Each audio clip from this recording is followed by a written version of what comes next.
Assalamualaikum warahmatullahi taala wabarakatuh. Mbokki julli di ñi leen nuyu di leen ziara di leen jox seen wacc way yeen ñep di leen ziara di leen ñaanal jamm waye tamit di sakku ñaan ci yeen bu baaxa baax ci and ak ñun seen bi YouTube bi di Njariñ TV SN. comme ñu koy leen koy waxe rek ci secret yi nit ñi faral di am ak yeen ay secret yo xam dañ koy joxe fi ci chaîne bi. tay nak dañoo indi benen secret ginaaw buñ fi joxe won secret latif bi ci vidéo bi wéso tay nak dañoo bëgg ñëw ak yeen ci secret ñaan bo xamanteni guddul gatt na waye bari na ay njariñ lol to nak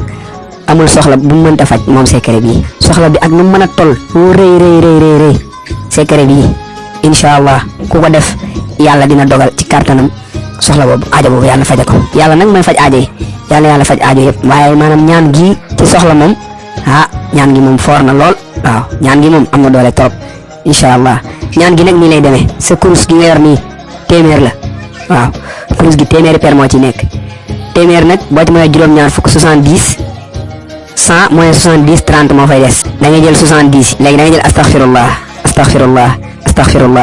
bu 70 fois nga jël bismillahirrahmanirrahim bismillahirrahmanirrahim bismillahirrahmanirrahim bismillahirrahmanirrahim 29 fois légui kon benn moy dess légui waxale bismillahirrahmanirrahim nak da ngay continuer ba wara dal lin amin bu agé nga tejé ko aya bi استغفروا ربكم انه كان غفارا يرسل السماء عليكم مدرارا ويمددكم باموال وبنين ويجعل لكم جنات ويجعل لكم انهارا ما لكم لا ترجون لله وخارا سكر بو فورا ني مبوكي ان شاء الله يالا فاج aajo yeb jere ngeen jëf